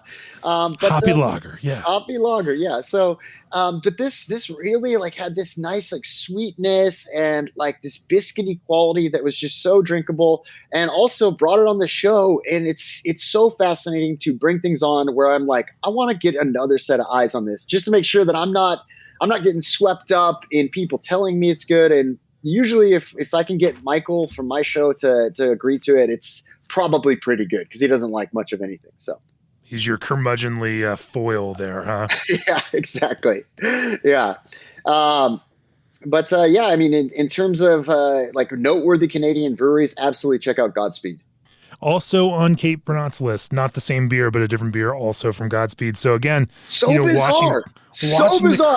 I never talked to Kate. I don't talk to any of these people about beer. And so to have us just independently align. Also, this brewery is not like sending out press packages. It's not like they care. Like when I was reviewing it, when I'd already reviewed it, they reached out. They're like, cool, thank you. Like it's like they're doing their own thing. It's not like they're like trying to get in on some beer fluencer. They don't care about me at all. Like they're just making good beer. Yeah, no, Kate went up there to because Beaumont put on the Canada Cup beer competition, and she went up to judge, and of course went to Godspeed while there and had it fresh on tap. And it's just as impactful when you're there. From what I understand, I haven't been up to Toronto yet to check it out, but definitely on my list. It'd be a great podcast guest. I'll book that trip soon. What's next on your list? All right, we're going to Wayfinder. This is a triple header between Heater Allen and Bierstadt Lagerhaus. Just look at this on paper before I even tell you what the beer is. You've got the three biggest lager nerds, like perhaps in the nation. Like, I mean, when I saw the three of them, I was like, what could they even make? Because all three of them are going to be very particular and nuanced in any super traditional version, so they can't go and just make a Pilsner. They can't just go and make like even just like something weirder like a Dortmunder would be like it would be arguments over water profile correction or something. But the three of them came together and made something I don't think I've ever even had in my life. I don't even know this style. I didn't know it existed. I certainly have never seen it on draft anywhere. I mean, maybe you can speak to this, but Polotmavi, it's half dark basically. Half dark, Smave being dark. Polotmavi is half dark, which basically describes it, right? It's kind of like the best way that I could like describe it is like it's like a Czech amber. If like that, like it's like because usually you think of the dark lager, you've got that almost like portery kind of look, like where it's like mahogany at the center and maybe lighter at the edges. But this is like a very coppery color, and it was just like it delivered all of this like pretzel quality, like dark bread, but it's so light and drinkable. Like, and it just was. It really sometimes puts my weight on my back heel because I'm like, when I find something that I'm like, man, I've really been neglecting this style, trying to find the best in pre-existing and established styles, and then you get a nice little curveball that's delivering things that you didn't know you wanted. And so that surprise, I was like, I got to put it on the list. By sheer, it's not emulating anything. It's not operating from a template. It's creating something that is either so unknown that they feel like they're innovative, or they're mirroring something that I'm just unaware of. So either way, crushed it. There's always a danger that the supergroup is just going to like crash and burn and make something just unlistenably dense, or, or just, in that kind of creative noodling, because it doesn't have to find any commercial success. Right. But in this case, it's like, you watch some talented artists just riff and jam and come up with, some kind of, beautiful thing that they all could make separately, but it's just as interesting, just a little bit different when they make it together with each other. It's very cool. This is like the sound of animals fighting. If any of your listeners know that band, it's like one person from each of the bands I like get together to make some like bizarre music that's only for people like me. Like that's basically this Wayfinder Golden Tiger. But they at least tried to make this rather than, going off on some obscure, smoke beer riff or something like that. Right. And I say that, I don't mean, to put that in a pejorative way, because I fucking love smoked beer. And I am all in for it. It's just funny when we watch folks go down that road. I appreciate it. It's probably not a beer that's going to sell. Your Polish listeners are up in arms right now. They're reeling from Little Yachty, and now you're doing this to them. They know how much I care and love smoked beer, and and smoked beer gets plenty of love in our pages. Right. What's next up on your list? We are going to Brooklyn, Evil Twin. This is a brewery that me and Yeppe, we've had our little spats over the years, but can't deny quality. So this is the olive branch. It's like I mean, it's like you're freeing some doves and like okay. I got rebuilding the bridges. They have been silently doing these little like single barrel releases just out of the tap room, and they are expensive and they are small runs. But like I've had 4 of them now, and each one has been so good. Like obviously the collab with Gabe Fletcher, Deal with the Devil. It's like you expect that. Like you understand what that's going to be. This on paper looks like something that I would like dunk on, or that it would not be enjoyable or excessive, especially when I have like the Evil Twin from like the Westbrook days like in my mind. This is not that. This is so focused and clear, and like such an expression of like a new chapter of what they're capable of. And it really kind of separates them into a new chapter of like what they want to represent themselves as. It is cask driven, like to a way that is so incredible without being either hot or fusel or drying or wiping out the body of the beer. It's double barrel aged. They use Bliss bourbon maple syrup barrels and then put it in McKenna casks.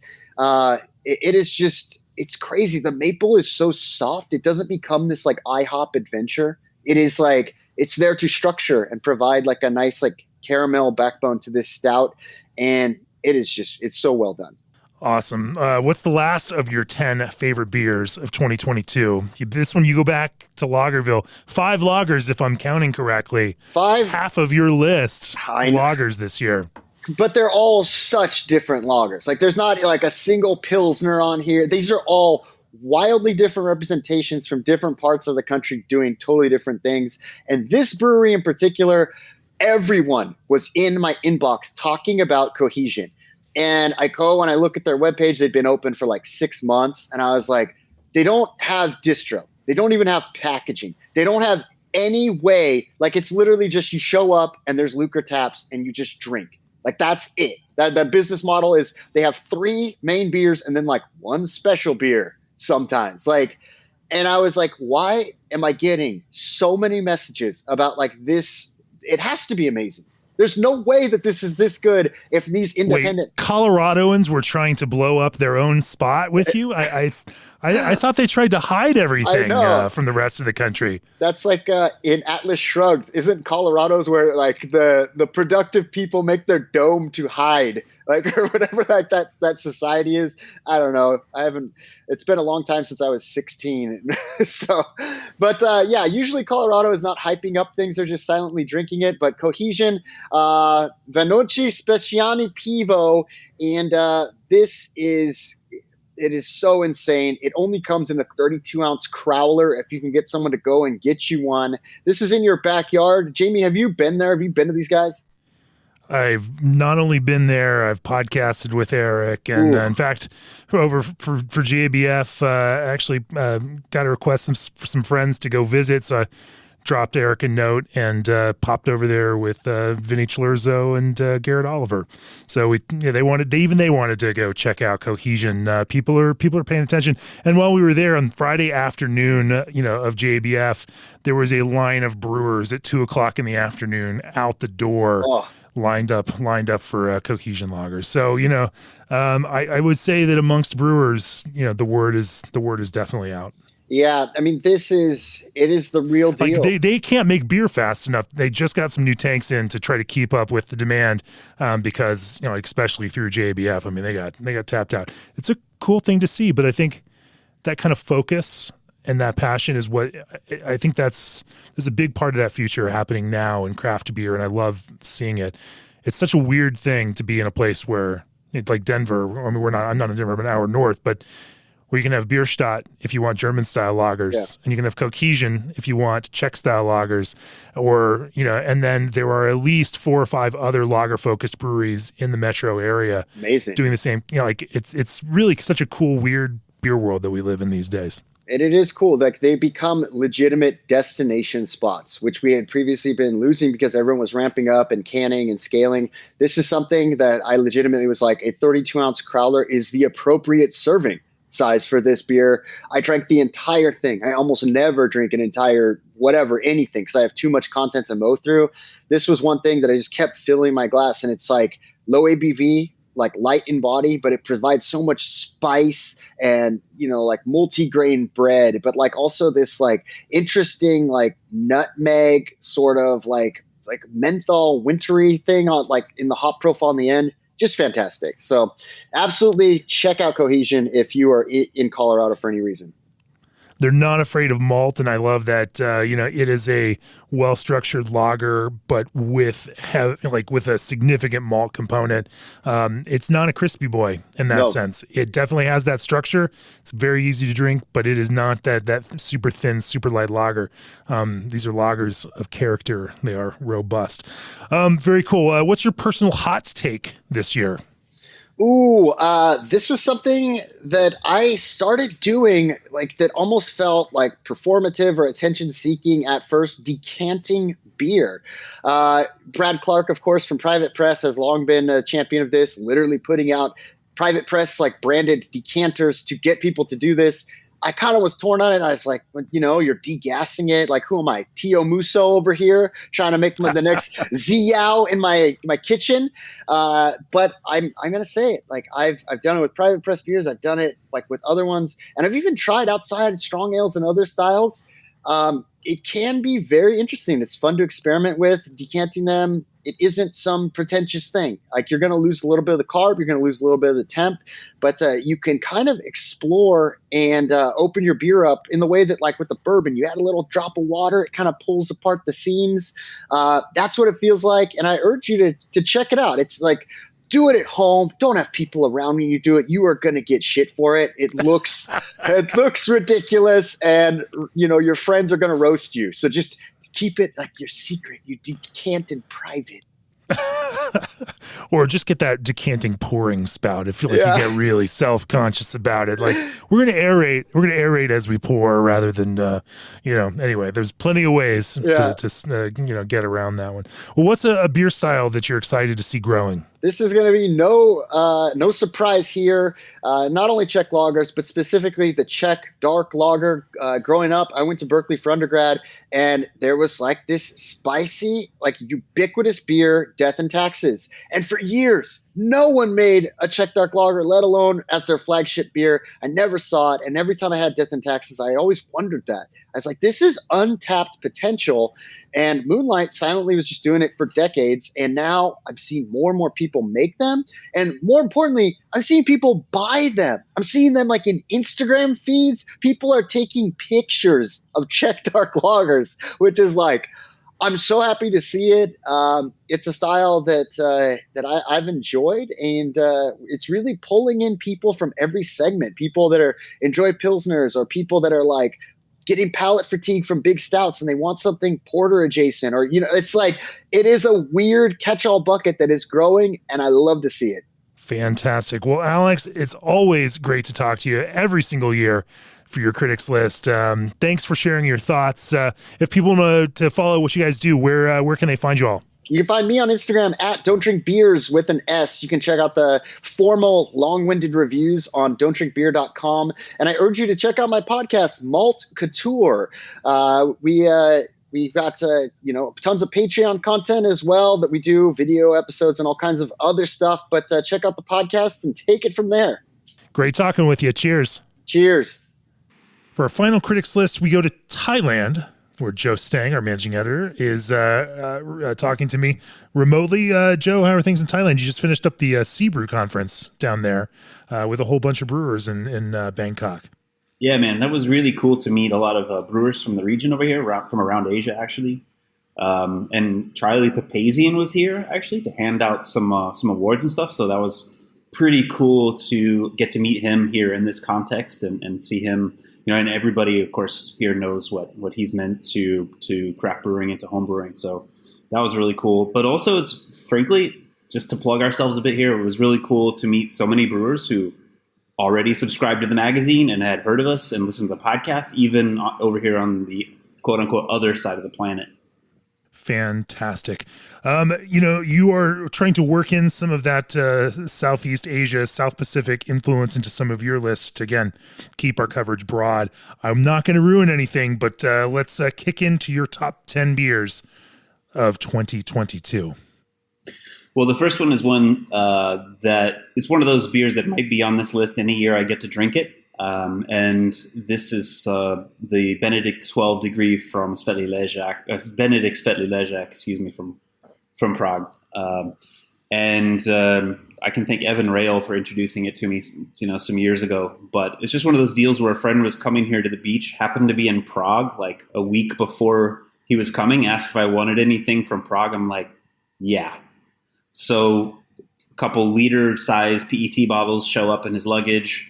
And it's just one of my favorite lagers in the world to drink. You get this lovely kind of chamomile-like effect from their old vine kind of Saaz hops, and there's a nice firm bitterness on it that I love. So that one's definitely on top there. Fantastic. Your second one is from Pittsburgh. I noticed that both you and Stan had Pittsburgh breweries on your list. There's not a coincidence there, is there? No, I mean, we were both there for HomebrewCon, right? So, and we were checking out as many of the breweries as we could. And there was just a ton of great beer in Pittsburgh. Probably doesn't get enough credit as a beer city. But a brewery that came to the opening reception that we were really kind of like gravitating toward because the beers were really great was Burgers. And they were doing a lot of they do a lot of different beers, but they decided to bring a lot of German type beers and lagers to the reception. And so Stan and I were talking to the brewer, and then we decided, yeah, we got to go here and drink afterward. This is Neil Glauser is his name. And so we went there, and I thought I was going to get stuck into pills or something, and instead there's this dry hopped cream ale called Sword and Sorcery, around 6% strength, and is just so smooth and just sort of like this kind of throwback American craft beer that it just kind of reminds you what it's all about. It's really, really tasty beer. Fantastic. What's third on your list? Well, I'm one of those Taras Bulba guys who just always, that's another one that would always be on the list, but it's not Taras Bulba this time because just kind of looking. Because Stan claimed it? Well, he did, didn't he? No, he did. He did, yeah. Well, you can't claim it. Nobody can claim it. Everyone owns Taras Bulba. This was actually the Saison de Mebum was just the absolute standout beer from our trip to Belgium earlier this year for me. And enjoyed it even more than Taras Bulba, even if it was in maybe a smaller quantity. But it's just that hop character that you get from so many of the Senna beers is there, but dialed in a slightly different direction with this sort of strong minty herbal note, and then some suggestions of like earthy character that could be Brett but aren't. Chalky stone and roses and white wine and these things, and it's just like it all works together so well with this like really light cereal sweetness. It just all came together. Beautiful beer, just one of those things you can pick apart forever or just drink it, and it's a lovely experience either way. The Brasserie de la Seine fanboyism is so strong, or fan personism, I should say, because I think it spans genders amongst every beer writer. Absolutely. Everywhere. What's fourth on your list? Cloudburst, man. Those guys make some pretty good beer, right? It's some people are saying that. Cloudburst for me is one of those things where people talk about them all the time for IPAs. I'm not from Seattle. I guess I've been there twice now.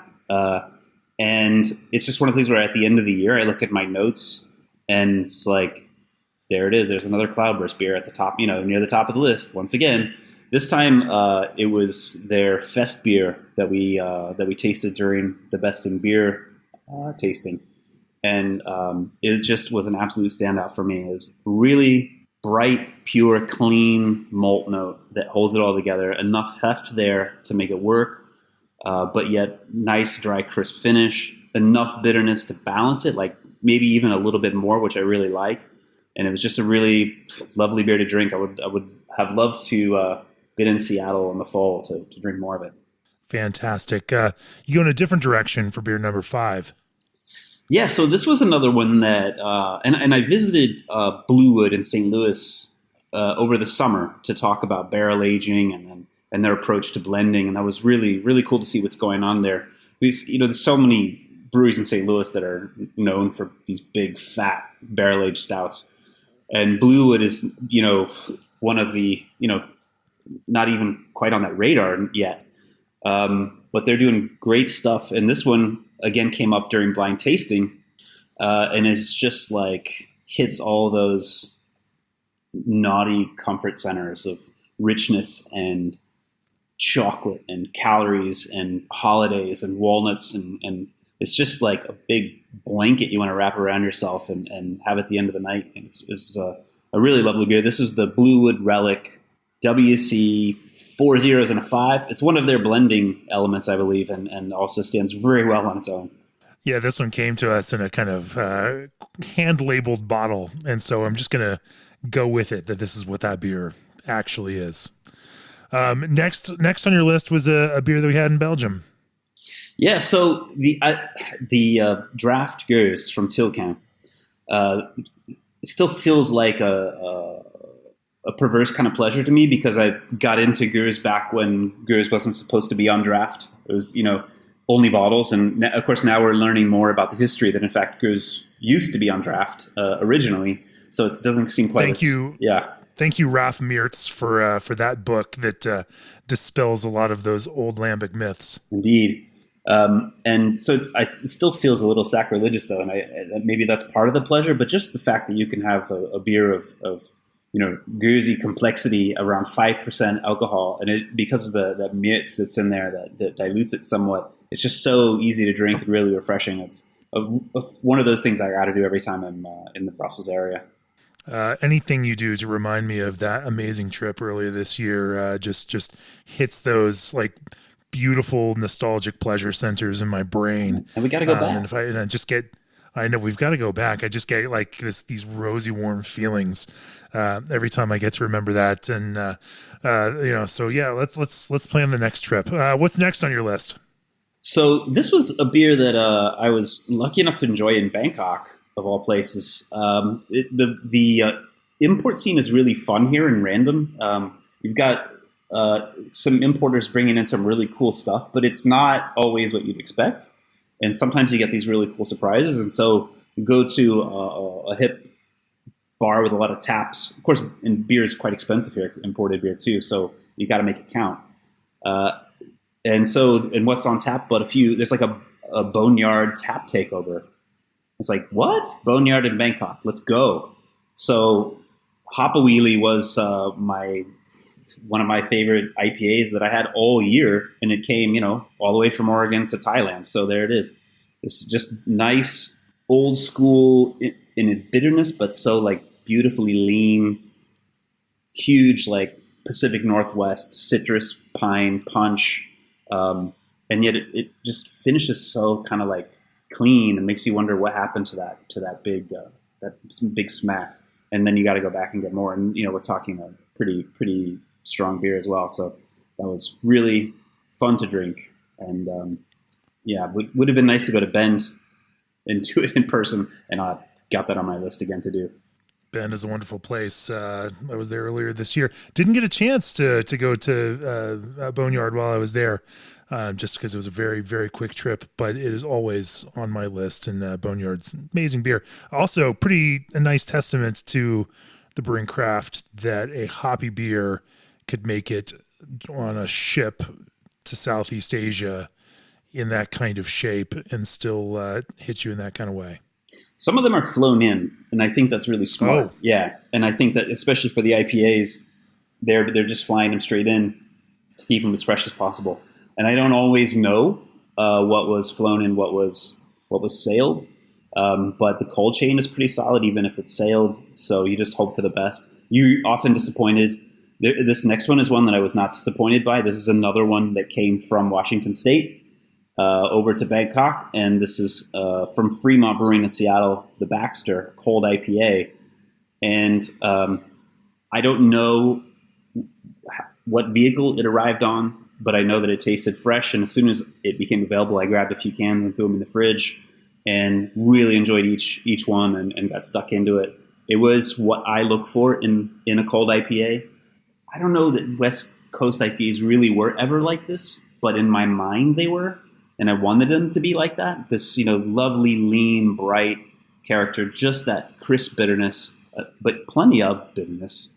And then the flavors and aromas can be somewhat new school, but not too far, right? You don't want to get cloying tropical notes necessarily, but that bit of citrus and a bit of pine and all comes together so nice. And man, I could drink so much of a really good cold IPA.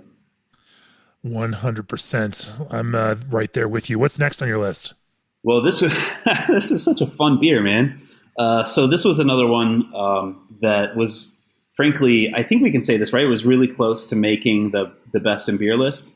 If we had a final table for our best in beer, this one might have been on that final table. I mean, there are always those candidates that we then throw around those last like 4 or 5 for the final 2 spots. This was definitely one of those. And, through that process of debating and arguing and thoughtfully sparring around these ideas, it just barely missed the list. This is from Amalgam in Denver, their boysenberry reduction. And this is, you'd think that as juicy as fruit beers are getting these days, that you wouldn't be able to find anything new, that they've done everything they could possibly do to make a beer even juicier and fruitier.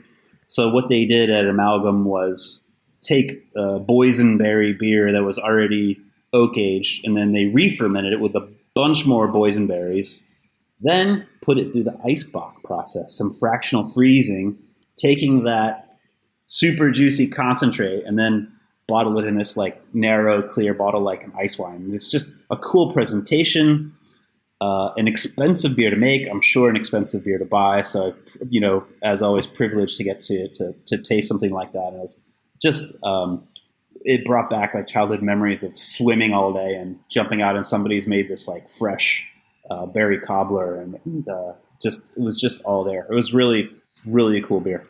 Here's a crazy one for you. We went through this best in beer tasting right around, a month ago? Actually, or 6 weeks ago, 7 weeks ago, even 7 weeks ago. And the leftovers of that bottle we brought home, drank a little bit more that night before we went to bed because we had to taste a little bit. I've still got that bottle in my fridge. It's still corked. It's still good. It's going to be fine. Still try a little bit here and there. And I think it's also a beautiful thing that you can have a still reduced ice, processed beer that hits all of those notes. And, it's still good even after this much time. What's the last beer on your list? So the last beer is a Thai brewed craft beer. And I'm not doing that just as a token thing. This really was one of my top 10 beer experiences of the year. It's from a brand and a brewer called Namtons. It was an IPA. It's a West Coast style IPA called Ideal of IPA. I like the name too. I got to enjoy this while visiting Chiang Mai. I'd been days of exploring and drinking mostly Singha, and it was just fine. But then to find this little craft beer cafe and sit there and then try some local stuff, and it was like this. But this was actually like a really well made, clean, hit the numbers, fresh IPA. It was delicious, and I got to enjoy it while sitting there on the terrace of this cafe watching fellow tourists and tuk-tuks cruise by. And the bit of background I have to get into with Thai craft brewing is that it's basically illegal. It's very hard to start a craft brewery here because the laws make it very difficult to start at a small size. So what happens is a lot of the startups are home brewers, technically, who are selling their beer illegally in different bars. And then arrangements that they've figured out include getting contract breweries in nearby countries like Vietnam, Cambodia, to brew for you, and you import it back in. Not super practical, but it works. And of course, it's expensive, but all craft beer is expensive anyway, so you just go with it. But the kind of a newer arrangement is that there's a brewery south of Bangkok called TSI, or Thai Spirits, and they are contract brewing a lot of these recipes now, and they're doing a really good job. And they're kind of one of those beverage factories that's also doing FMBs and seltzers and sodas and things, but they also have a pretty organized operation for doing all kinds of different beer recipes. And it's hit or miss. Some of the stuff that comes out of there is not great, but a lot of it is really solid and professional. And this was I just happened to hit this one. And it's a good recipe, well-made brew. And so there's going to be good things coming out of Thailand, especially when it becomes a little bit more legal, which we're hearing maybe on the horizon here. Fantastic. What's one personal hot take? Well, this is a thing as an editor too. So I'm constantly changing your words and some of our writers' words on this. But the word sour, we beat it to death, and I understand it's an easy word to use for a lot of the beers that we write about and talk about, because they are using a process that we still call kettle souring. I think that sour has always been a terrible word to use with beer from the beginning. A really good beer is not sour, even an acidified beer. So I think that using that word makes people think, including brewers, think this beer should be sour. Nobody wants that. Tart, okay. And not every language has that subtle difference, but we have that in English. Tart is pleasant. Tart can be pleasant. Sour implies difficulty, challenge. That shouldn't be there. So that's my hot take. Let's just stop calling them sours. Particularly since a lot of the beers that we call sour beers are 99.9% are just fruit beers now. So I'm just call fruit beers. If it's not a fruit beer, it's probably a Berliner Weisse, a Gose, or a Lambic or something. So that's my thing. Let's stop calling them sours tomorrow. Fantastic. So what's one beer style you're excited to see growing? With the ongoing sort of rise and interest in craft lager, there's plenty of, it's not just Pilsner anymore. There's different kinds of Pilsner, but I'm seeing more German-style Pilsners that have a much more serious approach to bitterness, and I'm really thankful for that. As opposed to, sometimes you see a Pilsner on draft and you don't know what you're going to get. A bit like asking for an IPA these days. You're not always sure what you're going to get. And so you may end up with kind of this soft, thin thing that is not bitter at all. Or you may end up with this 35, 40, 45 IBU, crisp, sharp, thing, and that's what I love to get stuck into, and I'm happy to see more of those around. It was funny. I was recording a segment with Stan Hieronymus earlier this afternoon before we were talking. And, it was like, well, what do you want next? And I was like, well, just order me the other Pilsner. And he's like, well, that's only a 20 IBU Pilsner. It's like, you know what? Let me have the Czech Pils. That's at least 35 IBUs. It's like we just know each other now. And, and it's a funny story. I mean, we may have told it before, but Joe got stuck in an ice storm in Austin, Texas for 5 days in the craziest of circumstances, all because you went searching for 55 IBU Hans Pils from Real Ale and refused to fly out the day early and then try to change your flight and get out of it. So, that's just how much. It was probably worth it. Just how much. It was probably worth it. It's just how much you seek out those high IBU Pilsners. Send some more of those to us, and you will find yourself on Joe's list if it's a well-made Pilsner next year. Anyway, thanks for sharing your list. This is the last one of the segment. And, thanks for checking out all of these critics lists from all of our writers and, of course, our managing editor, Joe. We'll talk soon. Cheers, Joe. Cheers. AccuBrew is an analytical tool designed to collect and compare the information brewers need to produce consistent results. CanCraft's design and aluminum specialists are here to support your business every step of the way. And when it comes to supplying food-grade lubricants backed by service-oriented professionals, Clarion Lubricants are the experts. Once again, go to beerandbrewing.com, click on the subscribe button, let us know this content matters to you. It's your subscriptions that support the work of these thoughtful writers, and we could not do it without you. Next week, we've got a special episode with some of the Best in Beer top 20 winners as they share some of their creative and technical processes around their winning beers. It's going to be more fun. We're going to keep this Best in Beer train going. In the meantime, thanks for listening. I hope you will raise a glass with me, offer a hearty cheers to all of the great breweries and great beers we've talked about today. Cheers.